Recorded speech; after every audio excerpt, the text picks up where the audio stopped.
Investigation of fire in a coach in the Gudvanga tunnel on the E16 road in Aurland, Norway on the 11th of August 2015. A tourist coach carrying 32 passengers was exiting the Flemja tunnel and approaching the Gudvanga tunnel. A fellow road user observed bluish smoke and tried to alert the coach driver. Once inside the tunnel, the driver discovered that there was a fire in the engine compartment. The fire extinguishing system in the coach was triggered. The driver stopped the coach 360 meters into the tunnel. The passengers were evacuated. The driver emptied the fire extinguisher from the coach into the engine compartment, but the fire soon flared up again. At 13:15, the driver notified the police, who issued a triple alert. The Traffic Control Center, VTS, closed the tunnel.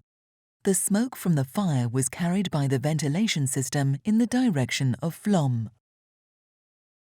The tourists were picked up and evacuated by a van that just happened to arrive at the scene. At the same time, the driver took the fire extinguisher from the wall of the tunnel to try to extinguish the fire. This triggered an automatic system which reversed the direction of ventilation towards the Gudvangan end. The driver walked further into the tunnel to alert other motorists. He got about 300 meters from the scene of the fire before he was caught in the smoke. The driver took refuge in a heavy goods vehicle.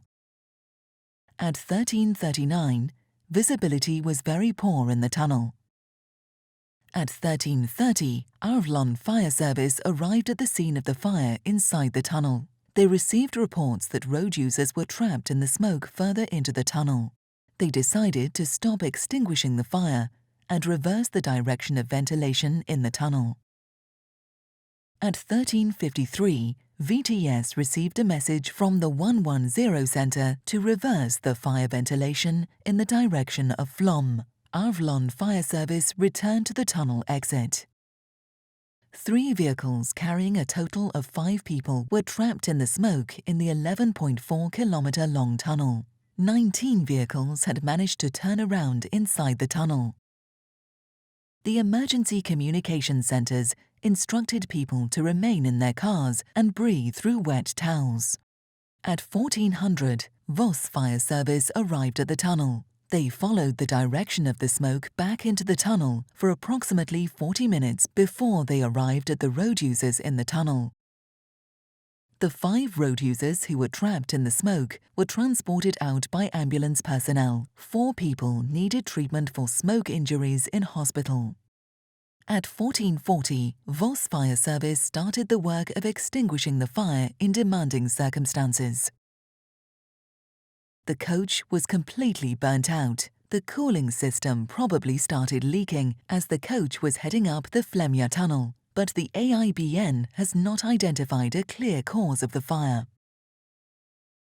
The fire could probably have been prevented if the driver had performed a safety inspection of the coach before entering the Gudvanga tunnel. A safety inspection should comprise a brief stop in a suitable place where the vehicle can be inspected for leakages, overheating, and smoke development. The automatic fire ventilation meant that the smoke was reversed and ventilated to the most distant exit, 11.1 kilometers, through the part of the tunnel where most of road users were. The automatic system, which is used in several of the longest tunnels in Norway, should be changed to ensure that the ventilation is controlled in a way that facilitates self-rescue.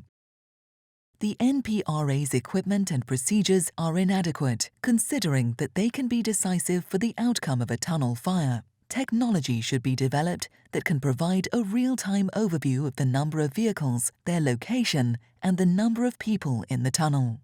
VTS should notify motorists immediately in the event of a fire.